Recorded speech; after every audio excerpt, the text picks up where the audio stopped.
லூக்காவின் புஸ்தகம் 2ஆம் அதிகாரம். எடுங்கள். லூக்காவின் புஸ்தகம் 2ஆம் அதிகாரம் 1 15 வசனம் வரைக்கும் இயேசு கிறிஸ்துவினுடைய பிறப்பின் செய்தியை இந்த இடத்திலே லூக்கா, அப்போஸ்தலனாகிய லூக்கா பதிவு செஞ்சிருக்கிறார். இயேசு எப்படி பிறந்தார் அப்படின்ற ஒரு தெளிவான ஒரு ஸ்டேட்மெண்ட்டை இங்கே கொடுத்துருக்கிறார். மத்தேயு புஸ்தகத்தில் பார்க்கும்போது அவரும் இயேசு கிறிஸ்துவனுடைய வம்ச வரலாறை அங்கே அவர் ஒரு ஸ்டேட்மெண்ட்டாக கொடுத்துருக்கிறார். எடுத்து வாசிங்கள். 2ஆம் அதிகாரம். உலகமெங்கும் குடிமதிப்பு எழுதப்பட வேண்டும் என்று அகஸ்துராயனால் கட்டளை பிறந்தது. சீரியா நாட்டிலே சிரேனேயு என்பவன் தேசாதிபதியா இருந்தபோது இந்த முதலாம் குடிமதிப்பு உண்டாயிற்று. கவனிங்க, முதலாம் குடிமதிப்பு உண்டாயிற்று. யார்? சிரியா நாட்டில் சிரேனி என்பவன் தேசாதிபதியாய் இருந்தபோது ஒரு குடிமதிப்பு எழுதப்பட வேண்டும் என்று அகஸ்துராயனால் ஒரு ஆர்டர் போட்டிருக்கிறாங்க. இந்த காலகட்டத்தில் தான் ஆண்டவராகிய இயேசு கிறிஸ்து பெத்லெஹேமில் பிறக்கிறார். யோசேப்புக்கும் மரியாளுக்கும் திருமணம் ஒப்பந்த நிச்சயம் செய்யப்பட்ட சூழ்நிலையில் மரியாளுடைய வயிற்றில் கன்னி பெண்ணாய் இருந்த மரியாளுடைய வயிற்றில் பரிசுத்த ஆவியினால இயேசு கிறிஸ்து அவர் கர்ப்பம் தரிக்கப்பட்டு அவர் இந்த உலகத்தில் இரட்சகராக அவர் பிறக்கிறார். அவர் பிறக்கும் பொழுது குடிமதிப்பு எழுதப்படுகிறது. மக்கள் கணக்கு தொகை, மக்கள் கணக்கெடுப்பின்படி அங்கே நடந்து கொண்டிருக்குது. கலிலியா நாட்டில் உள்ள நாசரேத்திலிருந்து யூதேயா நாட்டில் உள்ள பெத்லெஹேம் என்னும் தாவீது ஊருக்கு மரியாளும் யோசேப்பும் அவங்க 2 பேருமே எங்கே வர்றாங்க? பெத்லெஹேமுக்கு வர்றாங்க. ஏன்னா யோசேப்பும் மரியாளும் தாவீதனுடைய வம்சம், அவர்களுடைய வம்சத்தில் பிறந்தவங்க. அதனால தாவீதனுடைய வம்சத்தில் பிறந்ததுனால அவங்க பெத்லெஹேமில் குடிமதிப்பு எழுதப்பட வேண்டும் என்று வந்த நேரத்தில் அவங்களுக்கு சுகப்பிரசவம் அந்த இடத்துல இயேசு கிறிஸ்து ஒரு தொழுவத்தில் அவர் பிறக்கிறாரு, ஒரு சத்திரத்தில் அவர் பிறக்கிறாரு. அப்பொழுது அந்த நாட்டில் மேய்ப்பர்கள் வயல்வெளியில் தங்கி ராத்திரியில் தங்கள் மந்தையை காத்து கொண்டிருந்தார்கள்.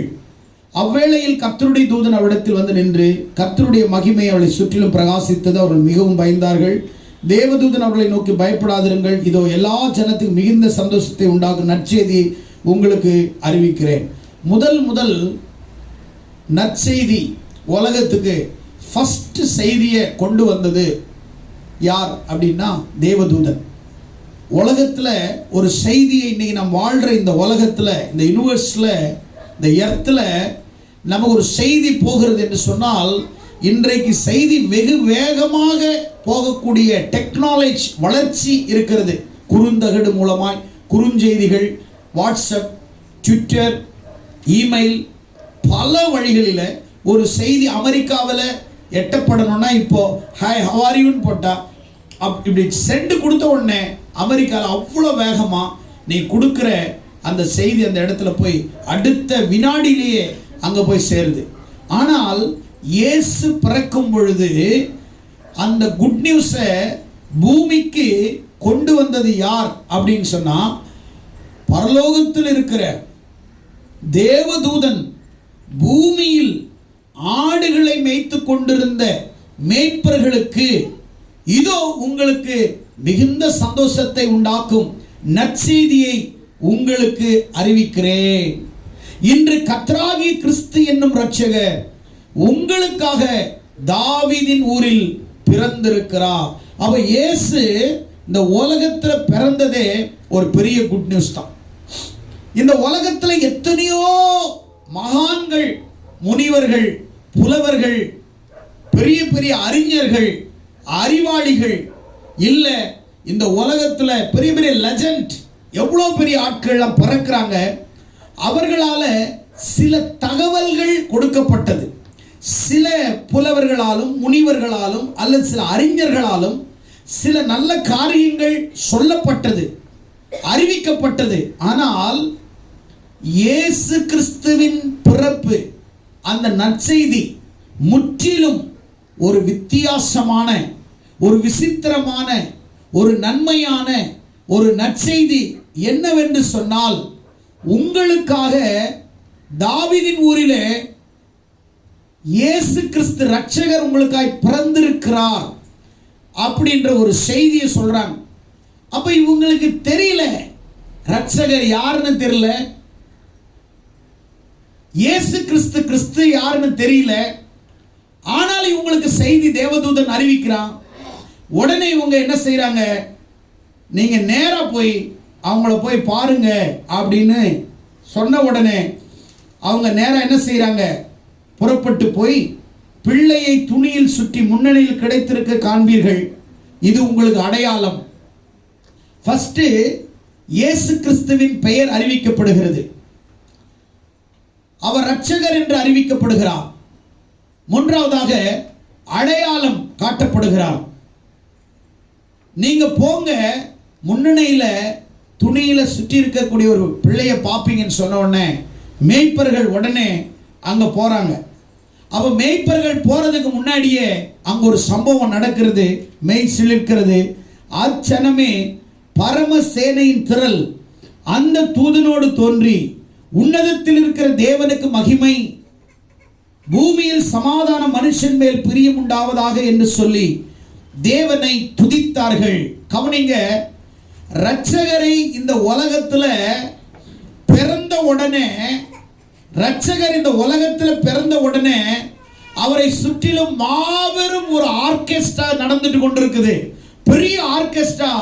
எப்படின்னா, இயேசுவின் பிறப்பை குறித்து இந்த உலகத்துல, இந்த உலக மனிதர்கள் ஆண்டவர் யார் அப்படின்னு தெரியலன்னாலும், அவர் எப்படிப்பட்டவர், அவர் யார், அவர் எங்கிருந்து வந்தவர், அவருடைய பெயர் என்ன, அவருடைய நாமம் என்ன, அவருடைய நாமத்தின் மகத்துவம் என்ன, அவருடைய நாமத்தின் நோக்கம் என்ன என்பதை வேதாகமத்தில் நீங்கள் ஆழ்ந்து கவனித்து படிப்பீர்களானால், இரட்சகர், நீங்கள் உங்களுக்காக இரட்சகர் பிறந்த, இரட்சகர் என்றால் ரட்சிப்பவர் என்று அர்த்தம், ரட்சிப்பவர்.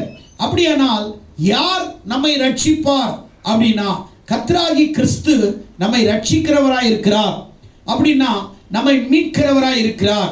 இந்த உலக வாழ்க்கையில சாபத்திலிருந்து, பாவத்திலிருந்து, வியாதியிலிருந்து, நோயிலிருந்து விடுதலை இல்லாமல், அசுத்த காரியங்களிலிருந்து அல்லது பில்லி சூனிய கட்டுகளிலிருந்து, போராட்டமான சூழ்நிலையிலிருந்து நம்மை விடுவிப்பார். இந்த உலகத்துல யாருமே கிடையாது. வியாதிக்கு மருந்து சாப்பிட்டா டாக்டர் சந்திக்கலாம், மருந்து வாங்கி சாப்பிட்ட வியாதி சுகமாகலாம். ஆனா மனவியாதிக்கு மருந்து இல்லை, சாபத்துக்கு மருந்து இல்லை, பேய் பிடிச்சா மருந்து இல்லை, அல்லது நம்முடைய வாழ்க்கையில பலவிதமான போராட்ட சூழ்நிலைகள், அசுத்த ஆவியினால நாம் பாதிக்கப்படும் போது நம்மை விடுவிப்பார். உலகத்தில் எந்த மாத்திரை மருந்தும் இல்லை. ஆனால் இயேசு கிறிஸ்து எல்லாவற்றிலிருந்து நம்மை விடுவிக்கவும், எல்லாவற்றிலிருந்து நம்மை விடுவிக்க. அப்படியானால் எந்த சூழ்நிலையில என்ன அடிமையா இருக்கலாம், சாபத்தில் இருக்கலாம், ஏன் பிசாசின் பிடியில் இருக்கலாம், பலவிதமான நெருக்கத்தில் இருக்கலாம். மருந்து மாத்திரையால முடியாதது, இரட்சகரால, அவருடைய கிருபையினால, இயேசு கிறிஸ்துவினால நம்மை இந்த உலகத்திலிருந்து நம்மை விடுவித்து, நம்மை ரட்சித்து, அவருடைய பிள்ளைகளாக நம்மை மாற்ற அவரால் மட்டும்தான் முடியும். கரங்களை தட்டி ஆண்டவரை மகிமைப்படுத்துவோம். அப்படியானால் இந்த இரட்சகரை பார்ப்பதற்காக இந்த மேய்ப்பர்கள் அங்க போயிட்டு இருக்கிறாங்க. போன உடனே அவங்களுக்கு ஒரு சர்ப்ரைஸ் காத்து கொண்டிருக்கிறது.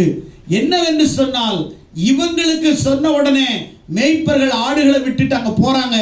போகும் பொழுது பரலோக திரள் சேனை, பரலோகத்தில் இருக்கிற தேவதூதர்கள் முதல் முறையாக இவர்கள் மனிதர்களை பார்த்துதான் ஒரு ஒரு ஒரு காரியமா, மனிதனை தான் பார்த்திருக்கிறார்கள்.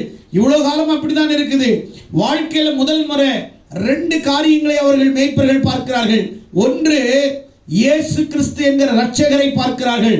இரண்டாவது, அதை காட்டிலும் ஒரு ஆச்சரியமான அதிசயமான காரியம், உலகத்துல இதுவரைக்கும் பார்க்காத ஒரு மனுஷர்களை பார்க்கிறார்கள்.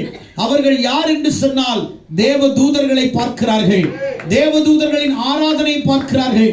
தேவதூதர்களின் துதியை பார்க்கிறார்கள். தேவதூதர்களுடைய ஆராதனை முறைகளை பார்க்கிறார்கள். தேவதூதர்கள் இரட்சகர்களை சுற்றிலும் அவர்கள் தேவனை துதித்தார்கள். பூமியில அவரை துதிப்பதற்காக இரட்சகர் இங்க பூமியில பிறந்த உடனே பிதாவாகிய தேவன் தன் குமாரனாகிய இயேசுவை ஆராதனை செய்வதற்கு ரெடியா அவர் பிறந்த உடனே பரலோகத்திலிருந்து ஒரு ஆர்கெஸ்ட்ரா பூமிக்கு இறங்கி வந்துச்சு. பரலோகத்திலிருந்து துதி ஆராதனை செய்வர்கள் பூமிக்கு இறங்கி வந்தார்கள். பரலோகத்திலிருந்து எல்லா இன்ஸ்ட்ருமெண்ட்டும் பூமிக்கு கொண்டு வரப்பட்டது.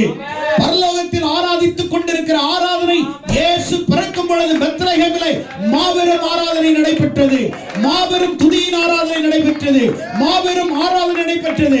அந்த ஆராதனை தேவதூதர்களே இரட்சகரை ஆராதிக்கிற ஆராதனை எப்படிப்பட்டதா இருக்கும்?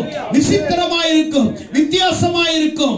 அவ்வளவு மகிமை நிறைந்த அந்த ஆராதனையை பூமியில தேவதூதர்கள் இயேசு கிறிஸ்துவை சுற்றிலுமாய் அவர்கள் துதிக்கிறார்கள். பரமதேனையின் திரள் கூட்டங்கள் பூமியில் இறங்கி ஆண்டவரை எல்லா இன்ஸ்ட்ருமெண்டோட இரட்சகரை ஆராதித்துக் கொண்டிருக்கிறார்கள். இயேசுவை ஆராதிப்பதற்கு நீ உன்னால் ஆராதிக்க முடியவில்லை என்றால், நீ ஆண்டவரை ஸ்தோத்திரம் பண்ணலன்னா, நீ வாயை மூடிக்கிட்டு இருந்தன்னா, நீ ஆராதிக்கிற நேரத்துல நீ ஆராதனை பண்ணாம நீ வாயை மூடிட்டு இருந்தன்னா, உன் ஆராதனையை கேட்கறதுக்கு அவர் ஒன்றும் உங்ககிட்ட கெஞ்ச மாட்டாரு. அவரை ஆராதிக்கிறதுக்கு தேவதூதர்கள் உண்டு.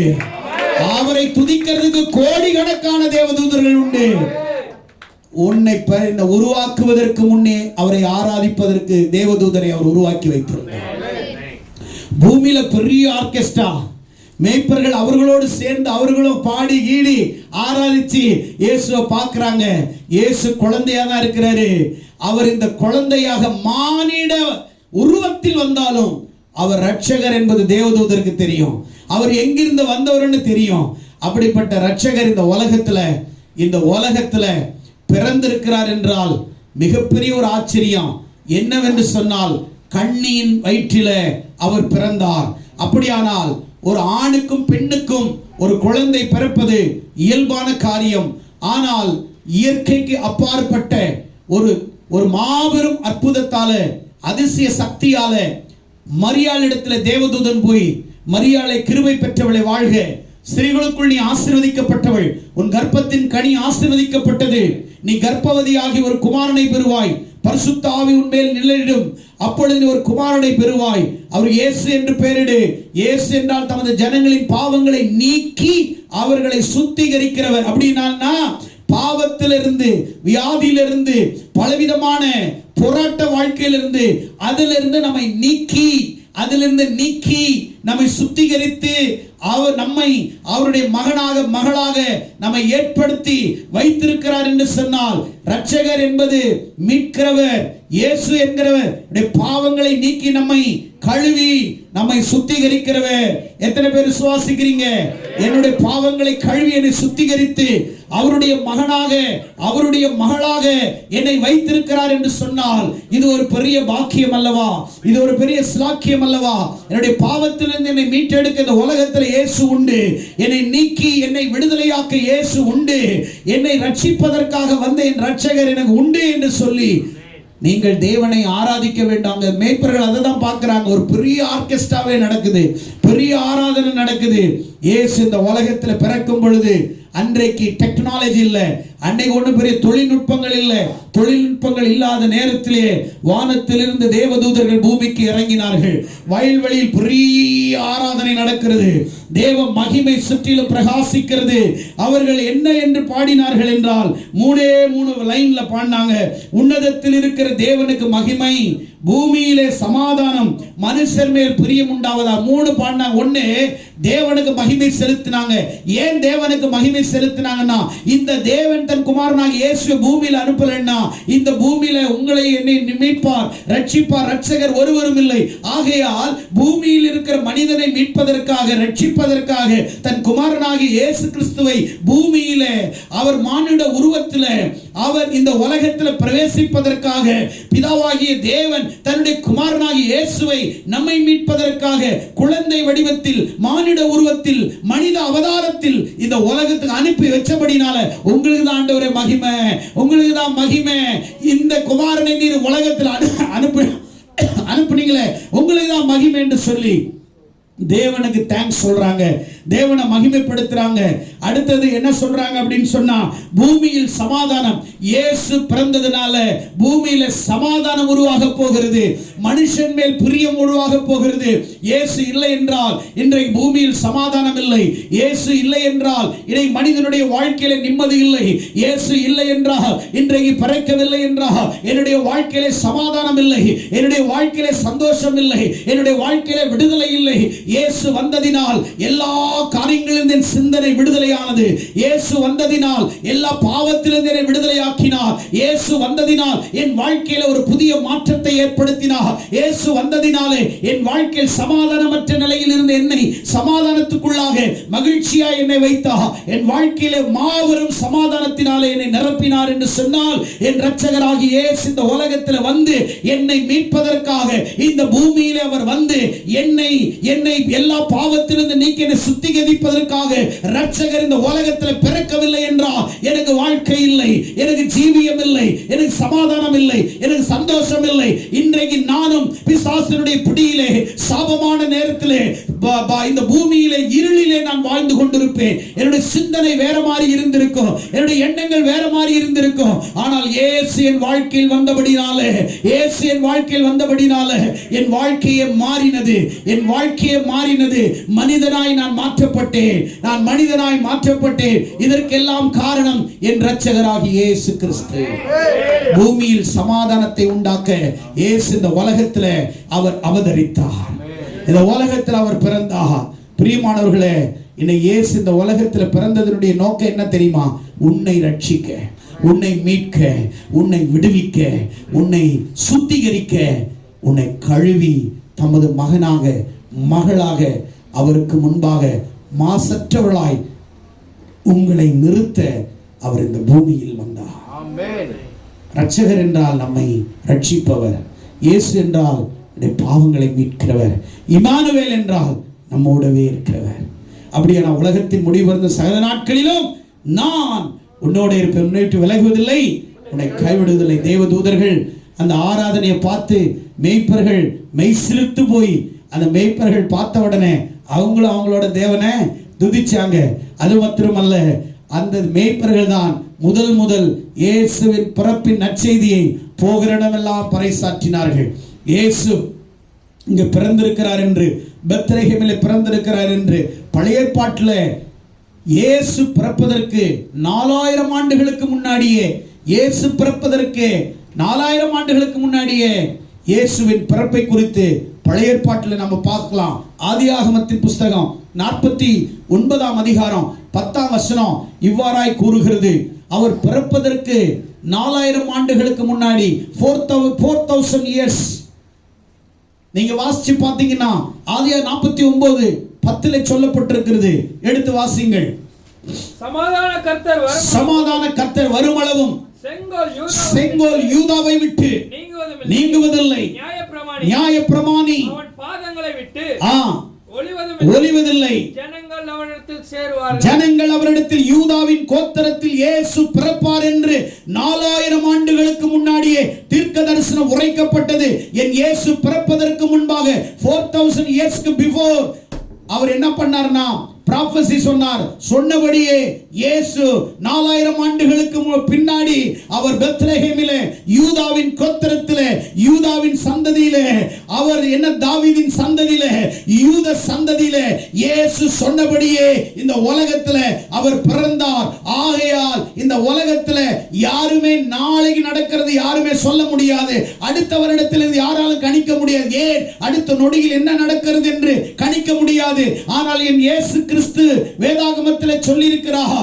எத்தனையோ ஆயிரம் ஆண்டுகளுக்கு முன்னாடி இயேசு கிறிஸ்து யூத கோத்திரத்திலே யூதாவின் சந்ததியிலே பிறப்பார் என்ற செய்தி 49:10 பதிவு செய்யப்பட்டது. அதுதான் மத்தேயு 1ஆம் அதிகாரத்திலே 1, 2, 3 வசனங்களிலே ஆபிரகாமினுடைய வம்சத்திலே தாவீதின் குமாரனாகிய இயேசு கிறிஸ்துவினுடைய வம்ச வரலாறு என்று மத்தேயு 1:1 அங்கே எழுதப்பட்டிருக்கிறது. அப்படியானால் இயேசு கிறிஸ்து இந்த உலகத்திலே யூத கோத்திரத்திலே அவர் பிறப்பார் என்று சொல்லப்பட்ட தீர்க்க தரிசனம் புதிய ஏற்பாட்டு காலத்திலே அது நிறைவேறி இருக்கிறது பாலஸ்தீனா நாட்டிலே. அப்படியானால் மீகா 5 2ஆம் வசனம் சொல்லுகிறது. மீகா 5ஆம் அதிகாரம் 2ஆம் வசனம் அவர் பெத்லகேமிலே பிறப்பார் என்று தீர்க்கதரிசி அங்கே மீகா தீர்க்கதரிசி சொன்னது அது எங்க நிறைவேறி இருக்குது என்றால் புதிய ஏற்பாட்டில் லூக்கா 2ஆம் அதிகாரத்தில் நிறைவேறி இருக்குது. அப்படியே நாம் மீகா 5:2 எடுத்து வாசிங்கள். எடுத்தவர்கள் வாசிங்கள்.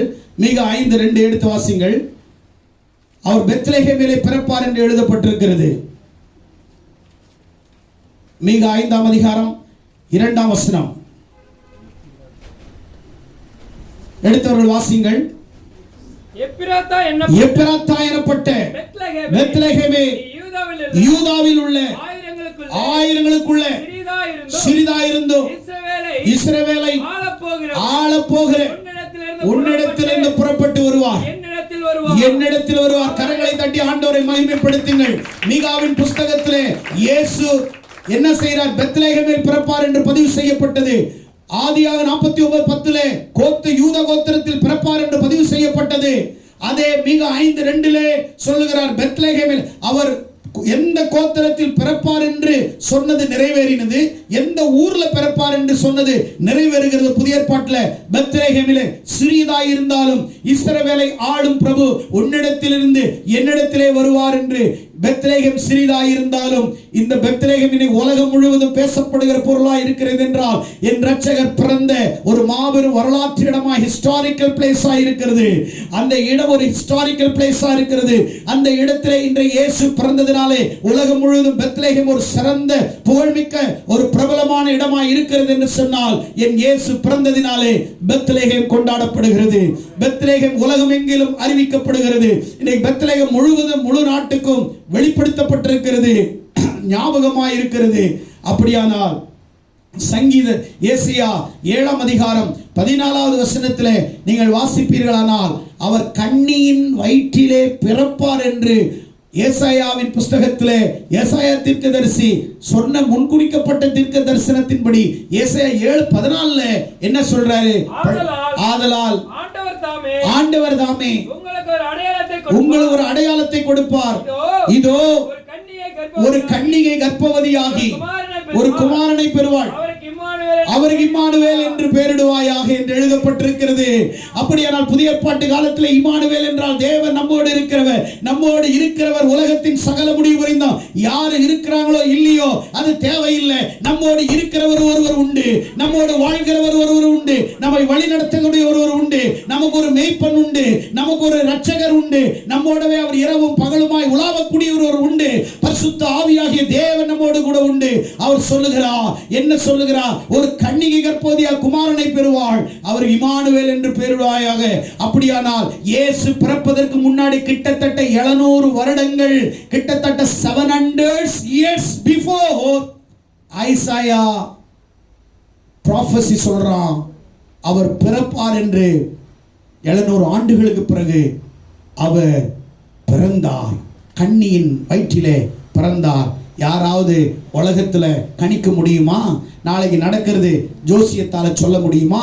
மந்திரவாதியால சொல்ல முடியுமா? சொல்ல முடியாது. ஏன் சொல்லவே முடியாது யாராலையும்.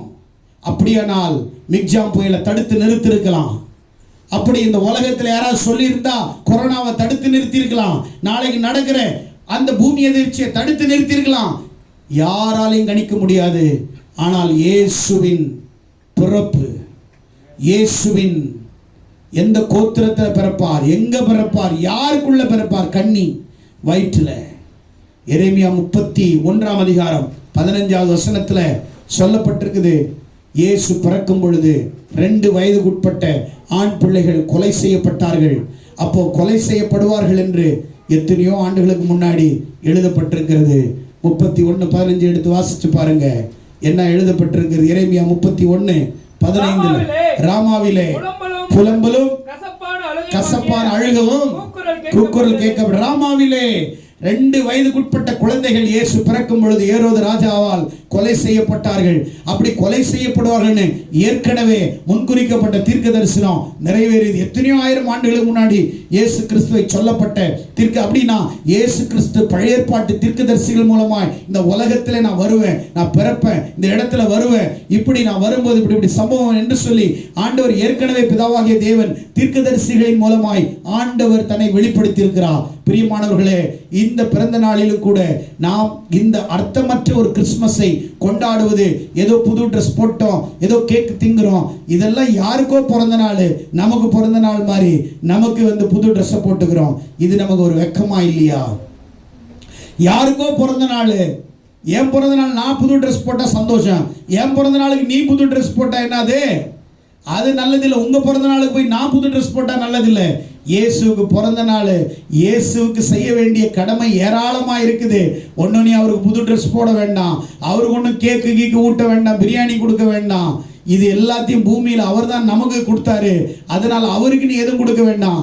அவருக்கு சாட்சியா, உண்மையை, உத்தமா, பரிசுத்தமா அவருக்காக இந்த உலகத்தில் இயேசு நல்லவர், ரட்சகர் உனக்காய் பிறந்திருக்கிறார் என்று அறியாதவர்கள், இருளில் இருக்கிறவர்களுக்கு, இப்படி மூட நம்பிக்கையில் இருக்கிறவர்களுக்கு, தேவை உள்ளவர்களுக்கு அன்பாக நீ அவரை பற்றி இந்த பிறப்பின் நற்செய்தியை, இயேசு உனக்காக பிறந்ததின் நோக்கம் உன்னை ரட்சிக்க, உன்னை மீட்க, உன்னை ஆசீர்வதிக்க, உன்னை சாபத்திலிருந்து தூக்கி எடுக்க இந்த உலகத்தில் பிறந்தார் என்ற செய்தியை நீ சொல்ற பாரு.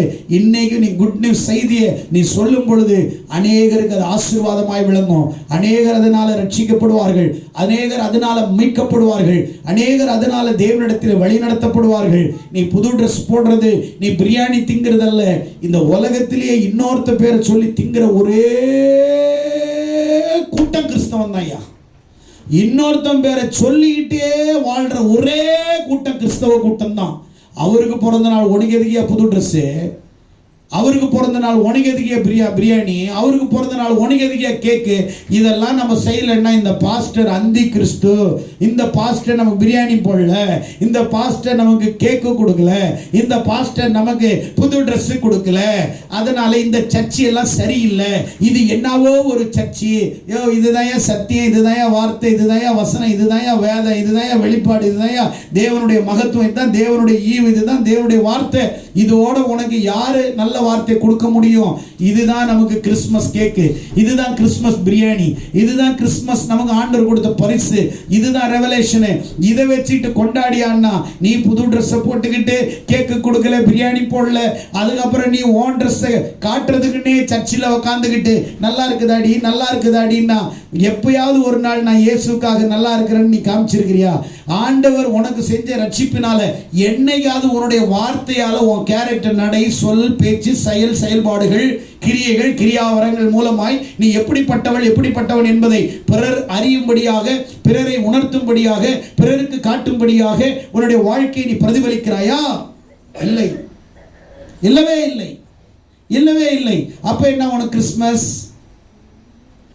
கிறிஸ்மஸ் தாத்தா வீட்டுக்கு வந்துட்டா ஒரே டான்ஸ் தான். இதனால நமக்கு என்ன லாபம்? இல்லை.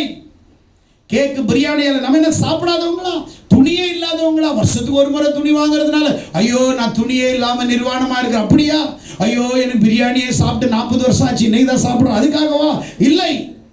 இதெல்லாம் என் அப்பாவுக்கு பிறந்த நாள், அதனால எங்க அப்பாவுக்கோட நானும் சேர்ந்து சந்தோஷமா இருக்கிறேன்னு ஒரு சந்தோஷத்தை வெளிப்படுத்துறதுக்காக வேணா இருக்கலாமே ஒழிய வேற எதற்காகவும் இந்த சந்தோஷம் நம்முடைய வாழ்க்கையில இருக்கக்கூடாது. ஆமென். அப்படின்னா என்ன? பிறருக்காக வாழ்வதற்காய் சந்தோஷம். நமக்கு நாமளே சந்தோஷப்படுத்துறது இது ஒரு சந்தோஷம் இல்லை. அவருக்காக நாம் என்ன சந்தோஷமா இருக்கிறோம் யோசித்து பார்த்திருக்கிறீங்களா? உணர்ந்து பார்த்திருக்கிறீங்களா? கிறிஸ்மஸ் அப்படின்னு சொன்னா இதுதான் கிறிஸ்மஸ். அர்த்தமற்ற கிறிஸ்மஸ் கொண்டாடக்கூடாது, அர்த்தமுள்ள கிறிஸ்மஸ் கொண்டாடும். ஆமென். ஏசப்பா இந்த உலகத்துல பிறந்த நற்செய்தி, நல்ல செய்தி, ரட்சகர் யார்? அவர். இங்க இருக்கிற அத்தனை பேரும் சும்மா சர்ச்சில் உட்காரல. நீங்க மீட்கப்பட்டவங்க, நீங்க ரட்சிக்கப்பட்டவங்க, நீங்க பலதரப்பட்ட உபத்திலிருந்து வந்தவங்க. ஆண்டவர் வார்த்தையை அவங்களுக்கு தொட்டாரு, சுகம் கொடுத்தார், விடுதலை கொடுத்தார். பிசாசின் பிடியில, உபத்திரவத்தில், போராட்டத்தில், வியாதியில இருந்தீங்க. நீங்க சும்மா ஒன்றும் சர்ச்சில் உட்கார்ந்து கொண்ட தட்டல. நீங்கள் ஆசீர்வதிக்கப்பட்டவர்கள், அதனால நான் உள்ள உட்கார்ந்திருக்கிறேன். நீங்கள் மீட்கப்பட்டவர்கள், அதனால ரட்சகர் யார் என்பது தெரியும். இயேசுவின் குணாதிசயங்கள் உங்களுக்கு என்னன்னு தெரியும். ஏதோ வந்தோம், ஏதோ கையை தட்டினோம், ஏதோ பாடினோம், ஏதோ போனோம், இது கிறிஸ்தவம் அல்ல. இது கிறிஸ்தவம் அல்ல. இது கிறிஸ்தவம் அல்ல. கிறிஸ்தவம் என்பது என்ன? Christianity is not formality. Christianity is the reality.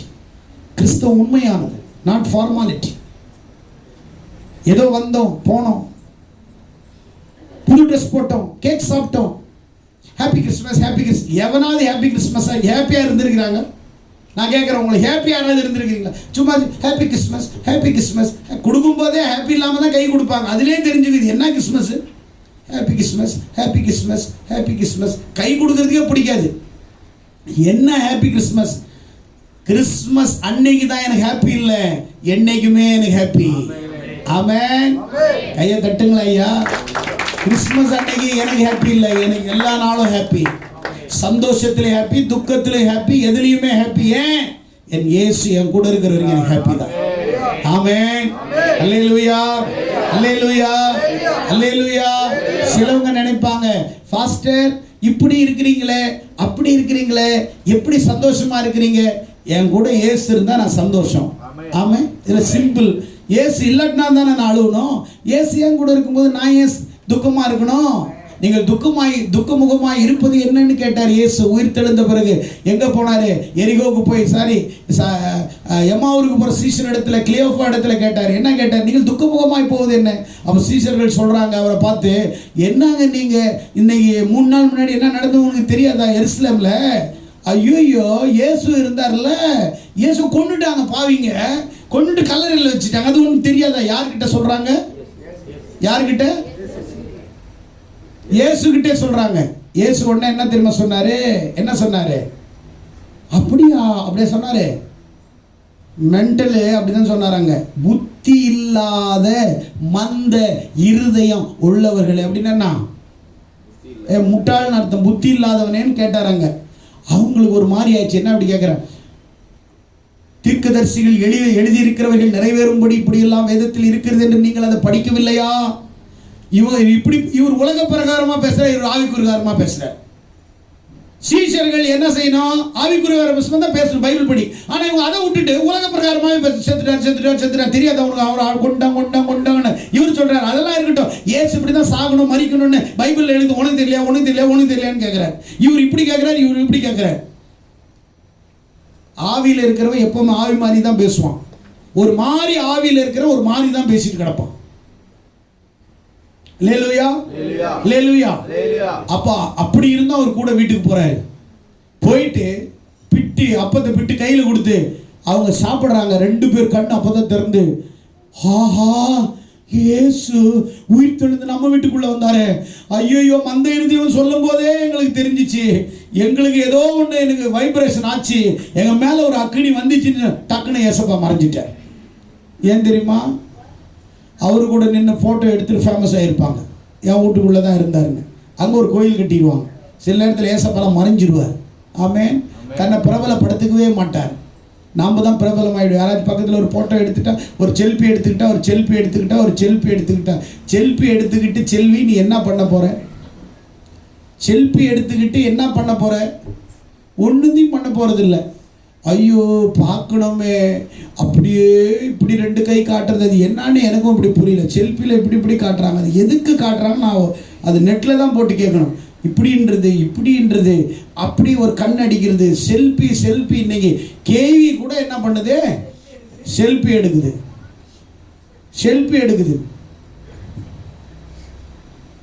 செல்வி உனக்கு தேவையா? செல்ஃபி தேவையா உனக்கு? செல்ஃபி எடுத்துக்கிறது. அவங்களும் அன்னைக்கு நினைச்சிருந்தா எடுத்துக்கலாம் போல, அதனால தான் ஆண்டு ஆள் விடுறான்னு மறைஞ்சிட்டார். சில இடத்துலலாம் ஏசப்பா மறைஞ்சிருவார். 2024 நீங்களும் மறைஞ்சிருங்க. ஆமென்.